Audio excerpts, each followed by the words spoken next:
So today we have a very special guest. They are a celebrity wedding planner, Colin Cowie. And now, just to give you a little background on him, he's been doing this since the early 90s, even though he looks like he's probably just about 26, 27. Very kind of you. He's originally from South Africa, and he's worked with people like Nicole Kidman, Oprah Winfrey, Jennifer Lopez, stuff like that. And he's, of course, just an all-around international celebrity wedding planner. He has his finger on the pulse of what's going on.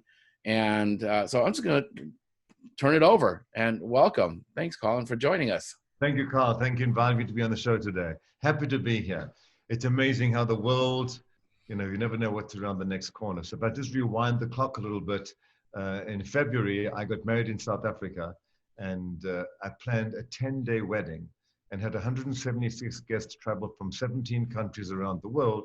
And it was epic from beginning to end. I mean, I was pinching myself. I was so excited because I knew after the wedding and the great honeymoon, and I was headed to the Middle East to do a big speaking engagement. And I realized that after that, I was coming back to the busiest fall with the most amount of parties and events, a new television show in production. I'm writing a new book. I've got all these consulting programs going on. And then all of a sudden, the world came to a grinding halt, literally. And we were all sent to our homes. So the interesting thing is, I'm in the exact same position as most people who are listening. I'd probably say that I had the greatest beginning of the year, and it'll be a slightly humble ending to the year because every single one of my events has been moved to 2021. And I love the idea of community versus competition. So every Monday I speak with 20 of my formerly known as competitors, but now my very good friends. And we're all in the same boat. We're all going through the same thing at the same time. So if we look at where we are and where we're headed, back in early March, I think there was complete confusion and chaos. Some people thought this was going to go away very quickly. Some people thought there'd be a vaccine in 3 months. We had certain people making tons and tons of promises to us, none of which came to fruition. And then we went into confinement, and all of us were sent into our homes, not just us, but every single person on the planet. This has never happened in our lives before. No. It's a very crazy phenomenon. So then I think we started to ask ourselves, why? Why were we sent here? And I think if we can just get a little spiritual and philosophical for a while, I believe to each action there is a reaction. And I think that maybe we've been sent home because we've forgotten to be humble, and we've forgotten to have gratitude for everything. And I think there's a lot of those two elements missing in so many areas of our life. We move too fast, we take things for granted. And it's incredible to see, but I have used this time so well. I've traveled 15.5 million miles around the world in search of the very best and the very finest on behalf of my clients, and to also satisfy my curious nature. And so I've never, ever been in one spot for 55 days before. And it's interesting, something happens, after you've cleaned out every closet and you've gotten rid of all the shoes and the suits that you haven't worn, and you've washed your seats 10 times. You've learned how to use the iron again. I've been cooking amazing dishes, and dishes I haven't cooked in years because it takes so much time to cook. And I think this is one of the things that we're really missing out on. We run from one thing to the next. I remember we used to watch television shows, and you would watch one episode a week and you'd stay in it for 3 months of the season. Now we binge watch something in 2 days, and we just voracious appetites for content and anything that comes our way. So I think we really are, and we'll figure it out. Each one of us individually will figure out what is the great realization? What is my take home from this? So I think we have to ask ourselves that question, why? And then I think we've all figured out where we're at, and now we're in the process of what does re-entry look like? And how our industry is being affected, and what are the things that we need to be doing? Some of the things I'm going to mention now, I hope everybody has done already, because it's so important that we keep our runway as long as possible. And in order to do that, when you say your runway, I mean, it's the ability to keep your business alive, okay? So you need to cut and slash every single expense that you have. Let the government pay unemployment because they have deeper pockets than you have, and they can take care of your staff longer. Go to your credit card bills and tell them you don't want to pay for the next 3 months and you don't want to mark against your credit. Go to your mortgage and say you want relief for 3 months. I went to my corporate landlord, where I have a full floor here in Manhattan, and I reduced my rent from 10x to 2x. Right? Nice. But at the same time, we also want to figure out, do we need all these resources when we come back? I'm going to get back to that point. So go to every single area where you possibly can and cut your expenses to an absolute minimum. Because our business is to get fatter and fatter. You bring another person on for this and another person on for that, and all of a sudden we're top heavy. So I think we're in that situation now where we've figured out what can we do to give us the longest amount of runway possible. And you can only do that by cutting your expenses completely. And it also gives us an opportunity to think, what and how can we use this downtime effectively? You know, let's think about staying in front of your clients. What are the things you could do? Go back, and the interesting thing is, you know, nobody spoke to anyone for the last 5 years. We just texted everyone. I've been picking up the phone and speaking to my clients. The good thing is they always answer the phone because they're sitting at home with nothing else to do, right? So it's been fun to talk to people, and I think it's important to stay in front of people's minds, to stay on the radar, stay in touch with your clients, stay in touch with your creative partners, stay in touch with your vendors, you know, find the best pictures of your last parties and send them to your clients.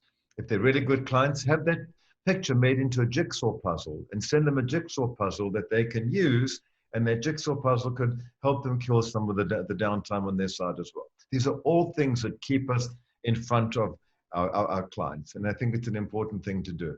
Look at when you bring your business back. Those of you who have applied for PPP, you know, I don't think it was thought out very, very well. I've received my PPP funds, but the interesting thing is, if you look at a graph, like our business was like this and it stopped like this, right? Overnight, we went from 120 miles an hour to 0, right?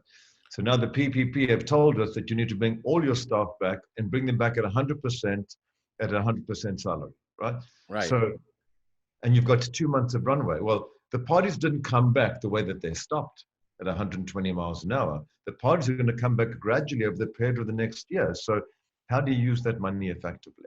Right. I think you need to figure out, how do we do more with less? Do you need as many people if you have? Could you get more productivity? Could you get them to double up on some of the skills? Can you reduce the amount of rent? Do you need the amount of space that you use? What does your business look like when you come back from the coronavirus? Okay, and a couple of things have to happen. You know, are your staff going to want to get onto a train or a subway and put themselves at risk to get to the office? And probably not. We've also read that when in the office, we want to make sure that we've got social distancing between the different bays. We've also learned that millennials tend to be more productive when they work from home. So maybe we come up with a new working arrangement where you work at home for 2 days a week and you're in the office for 3 days a week. The days that you are traveling to the office, maybe you have scattered travel hours, so you're not traveling in peak times. So we need to look at all the things we can do to make our teams comfortable and safe to come back into the office.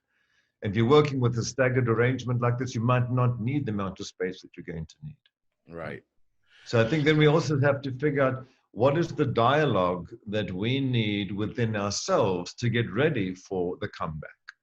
Okay, so the first thing we need to do is what I started talking about, is like, we need to get our office spaces up, healthy, and in a great way to receive our staff. So the first tranche is to like really work hard to create a safe environment that your team are going to come back and going to work with you, dedicated, with confidence and with style. The second thing we need to do is now give the team education on what are the coronavirus protocols and principles moving forward. Like, how do we greet people? And how do we feed people again? We know that you're not going to be going in there to shake hands and to hug people like we did before. No one will ever shake a hand for the next 5 years, right? We're not kissing or hugging anymore. We're not serving warm nuts. There won't be buffets anymore.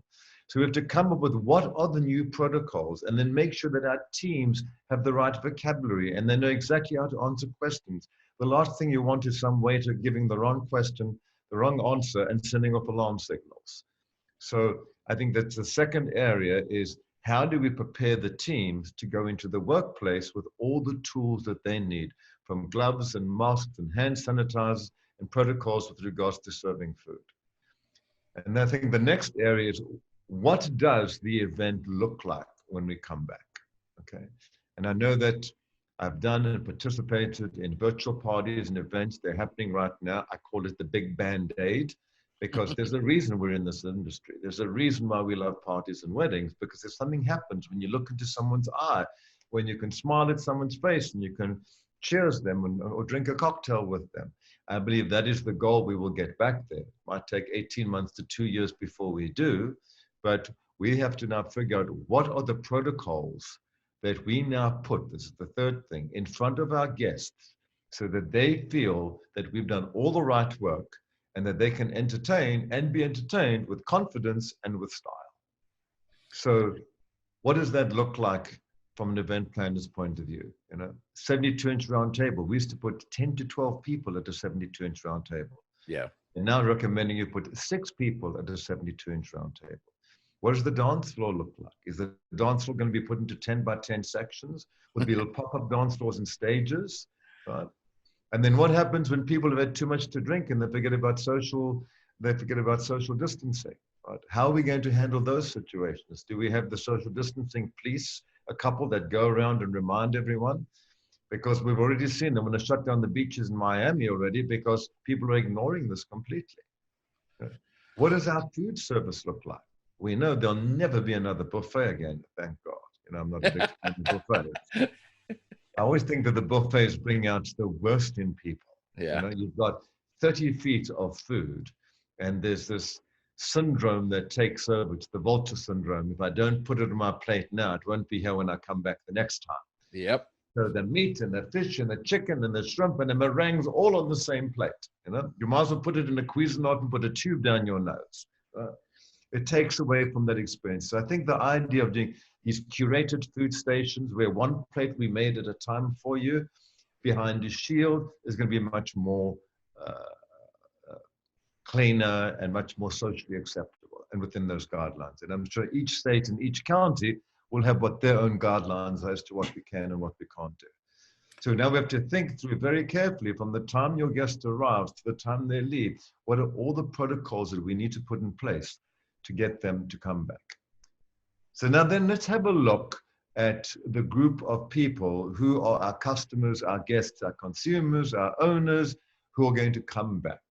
I think we can divide them into 3 categories. The first category are those, like most of us on this call right now, who've been at home for 55 plus days. We want to go out. We want to go and see some fresh blood, and we want to get some entertainment. And so when the country club does open or the restaurant does open, we want to go there and make sure that we have a great experience. And if we feel safe and we feel it's fun and we feel we had a really good time, we'll tell group 2. And group 2 aren't doing anything until they see what group 1's experience was. Right. So if we have a good time, and it's safe and it's glamorous and fun and chic and elegant, group 2 will come running.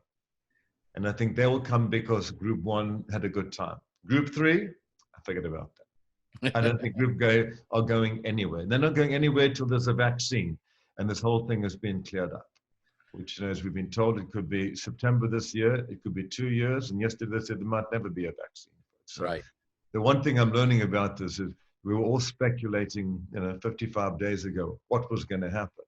And now we know less than we knew back then. That's true. Yeah. Completely. So I kind of think that's kind of my snapshot as to where we're at with coronavirus and what it's done to us and what the experience has been for all of us. And what are the things that we're doing right now? And I'm going to keep on bringing me back again to, we have to learn what the great realization is. Yeah. Because I hope we don't leave. I hope we don't forget this. Never before has mankind been sent home for 60 days. Never, ever once in our lifetime. Never in the history of the planet. So I hope that the good things that we learn from this are the things that stay with us. And I believe if we do all the smart things, we're all being put to the test. We'll look back in 18 months' time, to 2 years' time, we'll look and say, wow, I'm running the best business I've ever run. I'm doing all smart things. I'm running smarter, safer, leaner, more efficient, and I've learned a whole lot more. True. I think that there's always a silver lining to all of this, whether it's coronavirus, or it is the downturn that we had several years ago, or it's 9/11, or you can go back as far as you want. There's always tragedy that comes around in our lives, and it's an opportunity to grow. I mean, there's even new business possibilities. Victor, who's in our studio audience here today, he not only does he do tuxedos, but he also has a server business where he provides servers to caterers. And I think that's a growing area that he's already been doing for a long time. It's a brand new thing, but it's exciting that he's had an opportunity to provide a service that is probably going to become more valuable now. And I think, you know, we have to also have to look at how parties and events going to come back. I think they'll come back slowly. You know, it'll be dinner parties for 20, 25, 30 people, 40 people, a cocktail party, then 50 people. And then as things start to get more and more relaxed, we'll start to build up again and get hopefully back to a point where we were in the past. But, you know, it's true as to what Victor is doing. Let's all look for other areas where we can leverage our brand to find other ways to bring in income. Right. Now, Shelly here actually had a question for you about, Shelly, I'll let you ask your question. Go ahead. Okay. On some of the different Facebook pages and whatnot, different event planners have been discussing the liability issue that we all face. Is there been any discussions amongst some of your peers as to protecting ourselves, number one, or even getting involved in things like, you know, putting hand sanitizer out, providing masks, taking temperatures? Because I kind of feel like on one hand, if we're assuming that responsibility, then we're responsible for it. But if we push that responsibility off on to everybody else, like everybody's in for, you know, takes care of themselves, then nothing's going to come back and hit us between the eyes. So has there been any discussion in and amongst your peers about that kind of issue?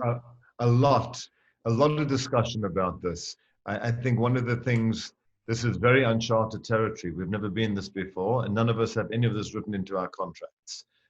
So I think first, and I think there's going to be vulnerabilities from and exposure from a lot of different angles. First of all, you know, there's the wait staff. You know, I got this virus when I was at a party, so you're liable. Am I liable? Am I not liable? You know, were they tested before they came? Were they not? Were they given all the safety measures?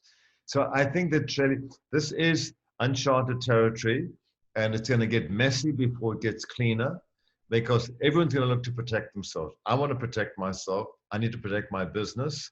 Okay, I want to make sure that I don't have some client that comes along and says, I got coronavirus at your party. How are you going to prove it wasn't me? Well, I can prove that it was your party because this, and this.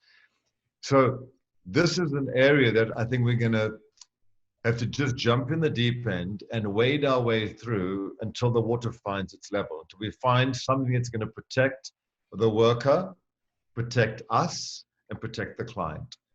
And I'm sure that we'll come up with protocols that say, at a minimum, you know, you've got X amount of hand washing stations available. You've got masks available for everybody. You've got gloves available for everybody. We have to do all these things, which is kind of really sad when you think about entertaining with gloves and masks, and it kind of like takes a lot of the shine out of everything. Mm-hmm. But I keep on saying, you know, love doesn't wait for anyone, and love never goes out of style.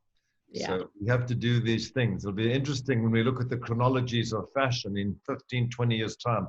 You know, when they say the 20s, 40s, 60s, 80s, 2020, you'll see all of a sudden these masks decorated in feathers and jewels and tassels and fringe, whatever, as we start to glamorize the problem.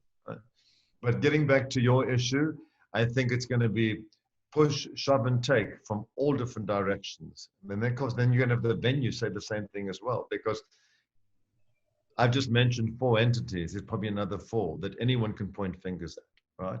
And we live in a very litigious world. So I think we need to leave this to the attorneys to figure out and to come out and find us a way that there's a common language that would be able to serve and protect all of us, or exonerate us completely. And I would imagine that there are going to be certain levels that, you know, if someone arrived at your event and they were temperature checked and all the things were in place, well, then they can't point a finger at you. But if they arrived at the event and none of those protocols were in place, you're now liable and you're now vulnerable and you've now exposed yourself. Yeah. So I think it's, you know, we need to look really, really hard and find all the opportunities we can to install confidence and install safety, and then add a layer, glamorize those protocols. How do we make them chic instead of like the gloves being blue like you'd see in a surgical procedure? Maybe they're flesh colored, or maybe they're black, or maybe they got black and they've got manicures painted on them with a big diamond ring over it. Or maybe our masks will have for women with moustaches. You know, I think we have to have fun with this. We're a little lighthearted. Why not? So what do you think about masks where the bride and groom have a zipper? So they wear it up the aisle, and as soon as it's time to kiss, they unzip their mask. Sherry, I think it's the worst idea in the whole world. I think it's a terrible idea. I think the bride and groom should not be wearing a mask. They could walk up the aisle on their own. Imagine those pictures showing your daughter in 20 years' time. This is mom in a mask. This is mom with a zippered mask. This is mom kissing dad. It's a little light humor in the thick of things. Yes, of course. Thank you, Shelley. One thing just to note, real guys, for everybody who's here, in a couple of weeks, we actually have an attorney coming in who's going to be talking all about different protocols and things that we can put into our contract. So I'll let you guys know about that when that comes around. Just something to help us out. Colleen with the Fairy Godmother Foundation and also a event planner has a question for you. Hi, Colleen. Hi, Colin. How are you? Very good, thank you. Happy to be here today. Thank you for being here with us. We actually met several years back at the ISSE conference in Carmel. Oh, that was a good one. I remember was great. That. We did a lot of drinking, if I remember correctly. Don't tell, Colin. I remember I was on the stage presenting and people kept on sending me tequila. By the end of my hour, I could hardly join a sentence, but I really was having a lot of fun. It was really fun, and you were great. I mean, I learned a lot from you at that conference, really about not calling vendors vendors and calling them creative partners, and just, you know, taking really good care of our business partners. And that was a big takeaway for me from you. But I'm curious, in your eyes, we've got a lot of fall events that were kind of in this holding pattern. Do you think, would your recommendation be to say, okay, go ahead and move them? Like, just don't chance it. You know, like in New York, they're telling us that you can't have events with more than 50 people in a room. So I would imagine that there's not going to be a solution by the end of the year. Okay. I have one event for December, the 27th to the 30th of December. It's a wedding that we're still holding on to. I have a pretty good idea it's going to move. Every single event that I've had this year has moved eventually. And you know, a lot of the nonprofits kind of like stay in the game. So let's wait to the last minute. And then we ended up actually moving everything to next year. Okay. I think it's better to be safe than to be sorry. And as the planner, I think it's your responsibility to go to the client and say to the client, listen, I really need every cent for my business right now. But I think you're going to have a much better event and a better turnout of people if we have it next year. Like you might go ahead and say, I'm going to do my event. My event is for 150, 250 people. But do you think 250 people will think that you've done a good enough job and it's safe enough for 250 people to come to that event? Okay. Because you want the guest experience to be a good experience, right? Right. And literally, when I speak with my contemporaries, I mean, every Monday at 4 p.m., I speak with all of them. You know, there's like 20, 21 of us on the phone every Monday for an hour. We're all in the same boat, every single one of us. And there's very little work left this year. There's some of them were, you know, doing remote Zoom graduation parties and things, but nothing that's really going to move the needle. And do you, Colin, recommend calling each one of them individually and just kind of softly selling this idea to them? Because right now my brides, a lot of them are just being very stubborn and they don't want to move. But I need the way that I've done is, listen, I just need to have, you know, sometimes you have to have the difficult conversations. I need to have that conversation with you now. We're in the beginning of May, your wedding's in October. This is what's happening in the rest of the industry. This is what's happening in the travel space. This is what's happening in the event space. I'm not saying we move it, but I'm saying we should be prepared to move it, and we should at least look for a spring date, okay? And today is the 6th of May. I need to make a decision on the 15th of June. Okay. Right? And that way you can give them a decision. I want to do this for you. I want you to have a great wedding, but do you really want everyone at your wedding 6 feet apart wearing a mask? Okay. Thank you. Pleasure. That's good. I like that. So how do you see us reinventing ourselves going forward? I mean, again, like we talked about earlier, it's an opportunity to make changes, cut the fat. And that's one of the things I thought was really interesting that you talked about a moment ago was I kind of thought about early adopters when the new iPhone comes out or the new this or that. There's those first wave of people, and then those that go, oh, it works. Okay, now I'll take advantage of it. And on our end, we are bringing in a decent income. We're making a good living. So we go ahead and get the extra this, or we do this, that, and the other things that we don't necessarily need that we cut back on. So those things are great ideas on trimming the fat, so to speak.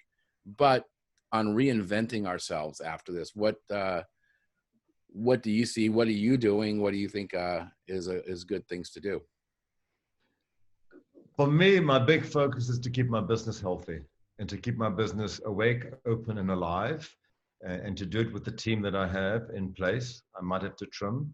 I think we all do. As I said earlier, and I don't think this PPP was well thought out at all. This was a great idea, but nobody really went down onto a granular level. Maybe they'll make some adjustments. Maybe they'll do a second one.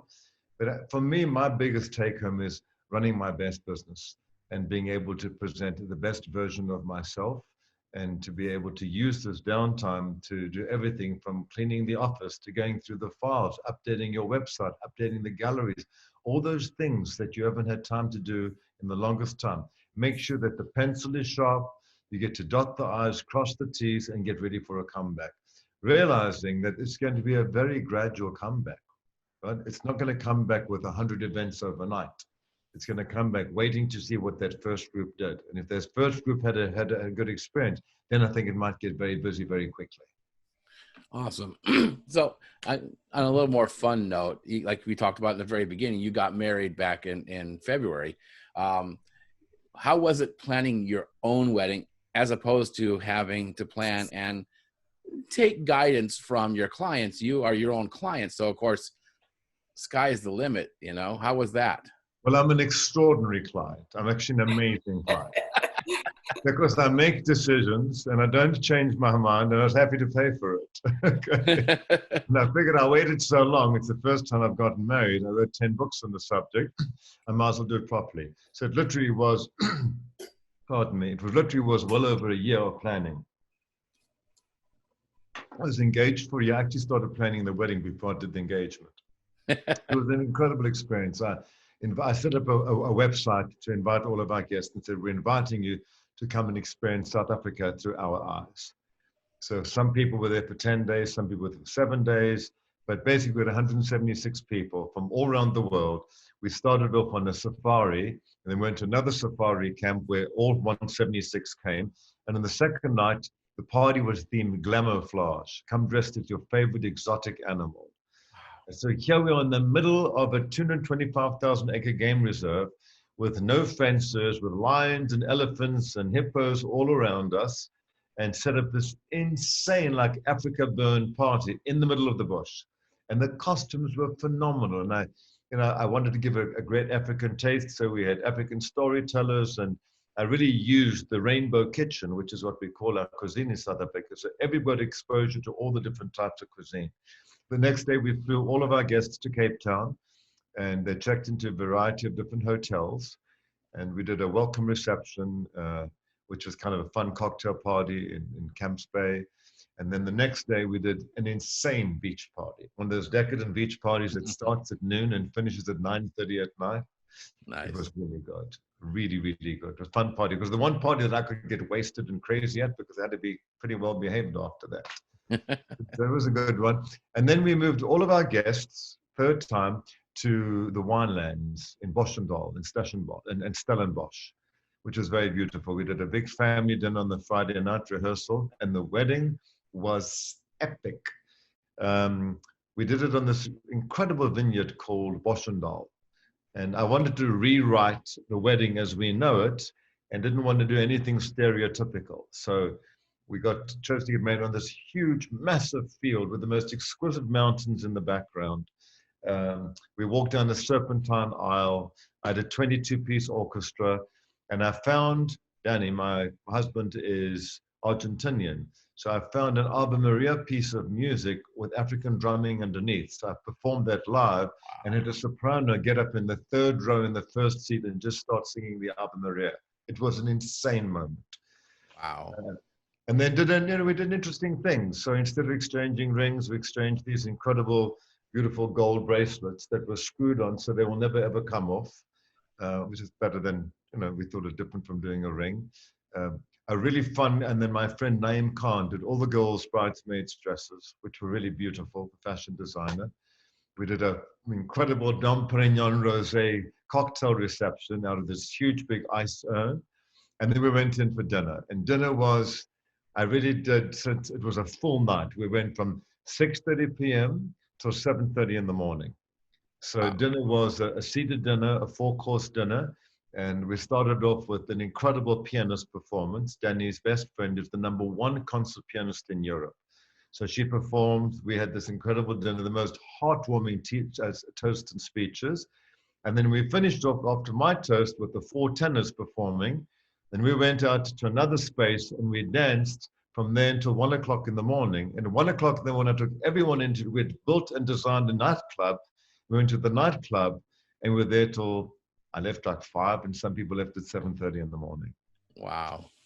And then the world changed. And then the world changed and you got the longest honeymoon ever. And Carl, think about it. Think about it. I mean, if we were 1 week later, people wouldn't have wanted to travel because we went to a very glamorous fishing village called Paternoster and we were there for 1 week.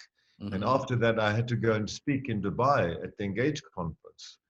And then when I was traveling through the Middle East, you saw a mosque and you saw the world literally shutting down before your eyes. And it came back and it was a whole different world. Wow. 1 week later, I wouldn't have gotten married. Isn't that crazy? It's just, you just don't know what tomorrow brings. You just don't. But very grateful that I had what I had on 2/02/22/02. Exactly. That's amazing. And like I said, you got the longest honeymoon ever. Well, I had 1 honeymoon, then I did the Dubai, and then we had 3 days in St. Bart's, which was supposed to be in a week, and then they kicked us off the island. We came back, I went into shut, and I figured, this is my 3rd honeymoon. I'm now day 55. That's awesome. Awesome. So you said you're working on a new TV show or series. Is that right? We're working on the concept of a show, which is very interesting. Obviously, now all television has just shut down completely because you can't produce right now. But I'm working on a very interesting book, titled at the moment, Above and Beyond, How to Stand Out in the Crowd. And the reason I started writing this book, it's being published, I have a major publisher behind me, was I think we're at a space in the world today where there's more products and more services than we will ever need, right? When you look at the amount of luxury product coming down the market, it's like that's the amount of services. But the consumer base is not growing in proportion to the amount of product. So you're either going to develop the best product and charge whatever you want for it, or you're going to fall into the masses and get what you can. I think that the COVID-19 has fast-forwarded that by 5 years. Yeah. I mean, there are 17,000 airplanes on the ground right now. And an airplane is designed to be in the air, not on the ground. That means that 17,000 planes are not earning every single cent that they're in the air. And we've heard that only 50% of them will come back. And that of those, majority of them will not bring back all up to 70% of the international routes. So traveling the way that we used to travel is over. Also, it's going to get a lot more expensive because they're going to have to lose a third to half of their seats to be able to have social distancing, or spend a lot of money in building these plastic booths that go around with, 2 seats to the front and 1 to the back. I think this is all, and nothing is going to happen until the airline industry has proven to us that it's safe to fly. Just like we're talking about what the protocols that we need to do, that's what they need to do. Otherwise, there'll be no destination weddings. Who's going to want to get on 3 planes to fly to a private island somewhere, or to an island somewhere for that matter? So I think, that airline industry is changing. We know that 20 to 30% of the hotels and restaurants will not open again. So there's going to be so much ground floor real estate available in all these cities and countries. And I don't even think we've realized what a loss we've had, because some people are still holding on. But by the end of this, there'll be a major clean out, which means that my book, the premise of my book, was just fast forwarded by 5 years. Yeah. So I think, the opportunity here is really to be able to deliver proactive customer service and hospitainment. I think those are two areas that will allow us to stand ahead of the crowd and be able to get what it is that you want, need, desire, and most importantly, what you deserve. Yeah, for sure. That sounds like an amazing. And when are you hoping? The book is ready for publishing end of next year. Okay. And now, of course, I'm writing a layer of COVID that fits on top of this. Because, right. I think this is around for a while. And, it's how do we deliver customer service proactively, but now safely and elegantly as well. I think there's 2 years to it. We've got a lot ahead of us to think about and work on and prepare for, really. Like I said, because you said and we all agree, the industry is changing because of this. If there's one thing I know, is that the consumer comes back smarter every single time. I've been through 2 crashes in the 80s. I survived 9/11. I survived 2010. So here's another one, right? And I think these put us to the test. And having survived these, you learn what your best business practices are, because you'll always find light in the dark, right? Because business leaders, that's what we're meant to do. To be able to keep things positive and to keep our collective positive, so that we, kind of manifest that type of environment around us. Yeah, for sure. All right. Well, is there anything that you want to share with us, or you can open up to questions real quick if somebody has a question for you? I'm happy to open up questions. We're into this for 40 minutes. It sounds like a good time. Yeah, exactly. So does anybody have a question for Colin? Colleen, would you like to ask something? I was going to go ahead and bring you in. I can see you there. Sure. I would love to know what your favorite event has been to plan, Colin, and why. Besides your wedding. Yes. Those ombre dresses were beautiful. It was so much fun, because I woke up at 4 o'clock every morning, and I had a team in my 2 of my best producers are out on the West Coast. So they got the information. Then I worked with my creative team here in New York, and then I had a team in South Africa. And every day I was like, oh my God, what's he got for us now? And it just got bigger and bigger and bigger. And because, it was our greatest hits, not our latest hits. There were no plus ones. It was 176 people. It's what I set out to do in the beginning. And every single thing went exactly like we wanted to, according to plan. I never ever thought I was ever going to get married. I kind of thought, like, we're in the business, this is what we do. We do this for other people. I didn't realize it was going to happen to me one day. So, and I had the best time. And I kept thinking, oh my God, what do I do afterwards? What do I do afterwards? Survive a virus.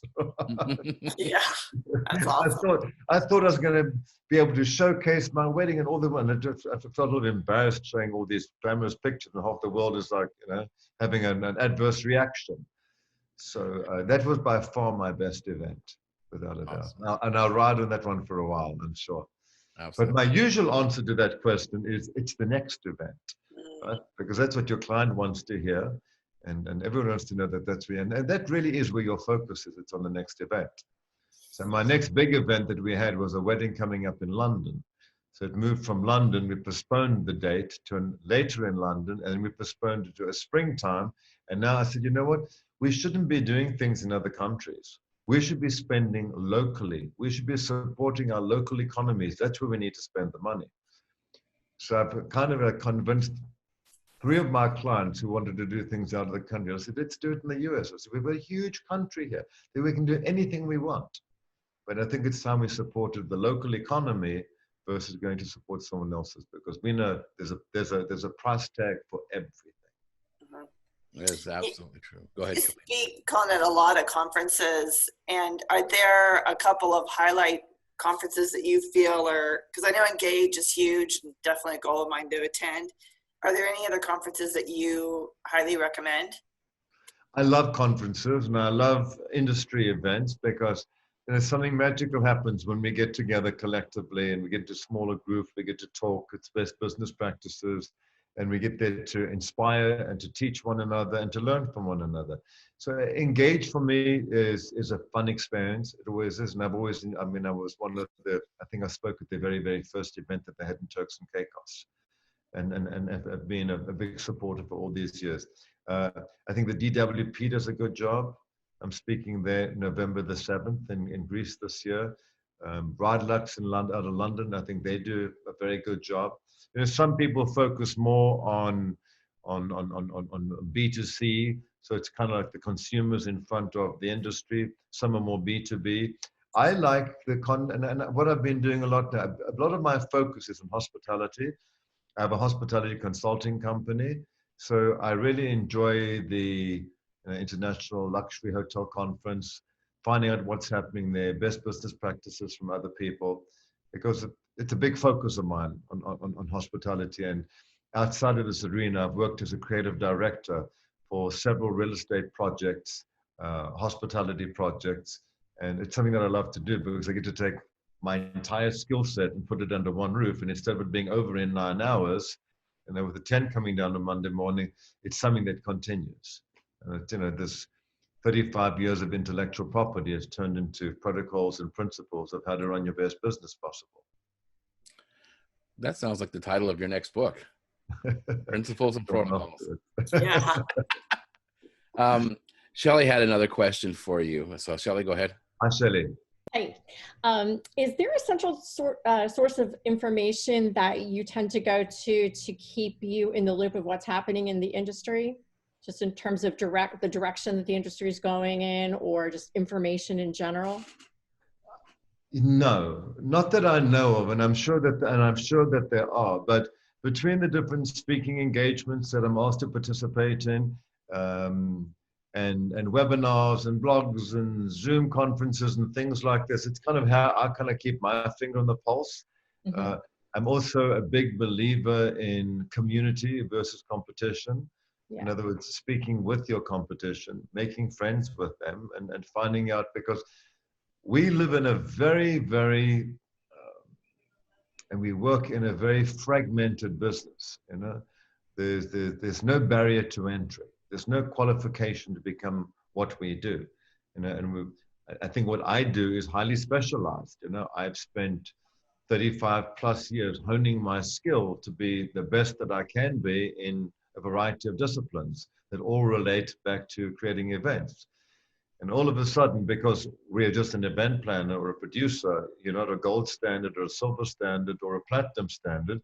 I find myself now competing with this young girl, Susie Smith, down the road, who the ink's not dry on her business cards yet. She's got a lovely laptop on her pop-up office in the spare bedroom or above the garage. And she's got pretty pictures on her website, and she's got a staff of 1. I have a staff of 20. I have 3 different offices, and I've got to compete with her. Mm-hmm. You know? Which brings me back to that point I said earlier. The one thing I know is that the client, the consumer, having weathered a couple of these storms, the client and the consumer always comes back smarter, right? And they always come back smarter because they're well informed, and they all want a deal. They want a better deal. I've already heard people say, oh, but you don't have any business right now. I said, yes, but I'm going to have it next year. And who do you think is going to keep me alive between this year and next year? So you have the privilege of being able to work with me again. It's business. Because you think that this is what the service is worth to you, doesn't mean that's what you should be paying. And unfortunately, our industry is so fragmented, and because no one's talking to anyone else, what's happening is each person tends to cost cut against the next person, okay, so that they can get that job and take it out of the pool. And all it does, it brings the profits down like this. And we're seeing it in our industry, left, right, and center. Please correct me if I'm wrong. No, I totally you are not wrong. I used to charge design fees plus percentages plus hourly. I'm at a stage right now where the client's calling and say, I've got this one, and this one. You're the most expensive. They're willing to do it for a flat fee for X amount. This is someone who told me that they don't do this, right? But the client is telling me they're in the situation. So I picked up the phone and I called her. I said, did you offer them this job for this amount? Because they know what you told me. Right? I said, we need to stick in this together to protect ourselves and to protect our profits. Mm-hmm. Because the client is very, very savvy, and they come back smarter every single time. And the last thing we want them to do is for us to fall fool and let them to speak to three of us to play one against the other to go and cost cut so that I made 20 times more money I did 10 years ago. Yep. And I'm working 20 times harder now for half the amount of money. And it's kind of sad to see that there's no forum in our business where you could be accredited for, I've been in business for 35 years. I've done $25 million weddings. I've done $10,000 weddings. You know, I've worked on a staircase, the top of a building, and I've worked on the other side of a river. Right? Versus some girl who's got pretty pictures and a flashy website who's now my direct competition, and she's got a party of one. My overhead is millions and millions and millions of dollars, and hers is like the rent of a second bedroom. Yep. That is a big problem. I do agree with you. I wish there was a way to be certified or licensed for what we do. Take the time, because the barrier to entry is really small. And this is a conversation I actually had with Colleen back when she very first started. I asked the question, and she remembers because she brings it up once in a while. She wanted to get into event planning. And I said, so what does it take to become an event planner? And her conversation with me, well, you know, you have to have knowledge and you have to know that. I said, no, that's not what it takes. What does it take to be an event? And I asked the question a couple of times. And then I posed it this way. So what does it take to be a DJ? Well, you have to know music. I said, no, you have to have speakers. To be an event planner, you have to have a pencil. What makes you a good event planner is a whole different story. To have the knowledge to make those events special and to create those memories, that's a different story. But the barrier to entry is so low that we get flooded with people who undercut us all the time. And a lot of people think, you know, well, I need a caterer, I need a florist, I need a lighting company, and I need some entertainment, right? Yeah. That's bare bones. It's what we do with it, right? Yeah, you need imagination too. Between like someone who's hitting the play button versus someone who's sitting at the Metropolitan Opera, right? And you're the maestro for all these different pieces. When you think about it, we create live television, right? Yes. We don't have the opportunity to say, sorry, can we do that again? There's no take two in our business. No. And the amount of people that we work with and the caliber of work that we provide and the quality of people that we work with, you can't start a conversation with, I'm sorry. I mean, no. That just doesn't work, right? So we have to be the best of what we do. And we are masters of what we do. We're artists, you know. When I look at it sometimes and I think you've got all these different disciplines, we need to tell a story. We create experience, you know. The lights go up, the sound comes down. There's this experience, this food comes out. When the food is coming out, the volume is down. You know, the lights a certain level. When we're dancing, the volume goes up, the lights start to move. You use all these things and they change all the time. They morph as we storytellers. So there definitely is an art in doing what we're doing. And for someone to be able to say to you, listen, but she's charging X and you're charging X, there's a reason. I'm really good at what I do. Absolutely. And I surround myself with smart people. I have an in-house art department. I have an in-house IT department. I run an agency. I can't compete with Susie Smith down the road who's willing to do it. Your wedding for $12,000 to say that she's got another wedding because she has no, that $12,000 are overheads too. Yep. So that does bring me to another question. You select your creative partners, I'm assuming, very meticulously. What do you look for in a creative partner, whether it's a florist or a DJ or a photographer or whatever it might be, the caterer of the venue? What do you look for in your creative partners?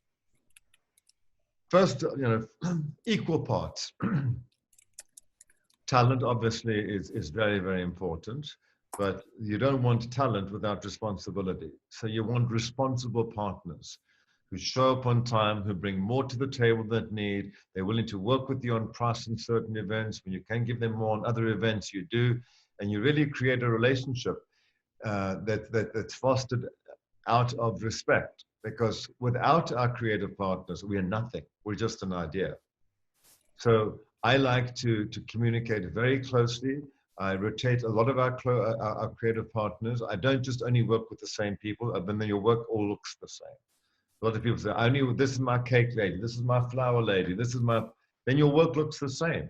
So I'll prefer to design first and then decide who are the best creative partners to help me tell this story. So there's a coterie of them. And every Tuesday after an event, we do a debrief in the office. And we sit down and we talk to our team internally and we do a complete SWOT analysis. What were the strengths? What were the weaknesses? What were the opportunities? And what were the threats? And we do that for each vendor and each creative partner that we worked with. And if someone who wasn't up to speed, we bring them into the office and say, you know, it looked good, but we had this guy had attitude, this wasn't broken down, this wasn't clean, this wasn't tidy. And for me, the job site is so important. And I like a tremendous amount of discipline on the job site. I don't have Starbucks copies all over the place. We run a job site like a Swiss watch. Nice. So it's not just the end result, it's how we get there. Did you show up for all the production meetings? Did you respond to all the questions and answers that we gave you? So becoming one of our creative partners, you need to be really good at what you do. You need to be a nice person. We want to work with nice people because we're in the business of making other people happy. Yep. And most importantly, have extraordinary talent. Awesome. Well, so I'm down. I'm good. No, I'm kidding. But my actually had another question for you. Have you ever thought about teaching a workshop type class where people can come in and be a part of it and learn from you? And also, do you offer any sort of like internships, you know, for people to learn from you, like in LA or New York or wherever? In our New York office, we have interns. Maybe not this summer, but we always have a pretty robust intern policy. We have with our art department, our producers, general admin, and then also in our IT. So we probably take to sometimes 10, 12 interns in a year. Nice. Which is fun for us to do. And the first part of your question, I would love a forum. I love teaching. And I've, you know, having done this across 5 continents, traveled 15.5 million miles around the world, learning what I'm doing, I think I could put a pretty good class together because there's just so many aspects to this. There's also 24 hours a day. One has to figure out when and how, right? Yep. So the part that I do enjoy the teaching is when I speak, you know, and I probably, last year I was probably 6 speaking engagements, major speaking engagements, and 1 in Turkey, 1 in Italy, 1 in Dubai, 1 in South Africa. So I travel a great deal and I present quite a lot. And it's not just the pretty pictures. I like to teach people about the business.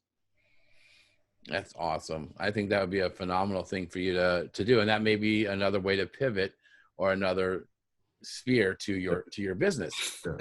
You know, is to be able to offer a master class or a workshop that leads into, we have your first two clients right here. But I think that would be a phenomenal thing to do, and even offer some sort of a certification, you know, that says that they've had the opportunity to learn, you know, from you. Yeah. A good thing. Yeah. So this has been great. This has been phenomenal. I've had a lovely time. If you get any additional questions, you might want to forward them to us. Yeah. And I thoroughly enjoyed my time with you. Thank you very much, everybody.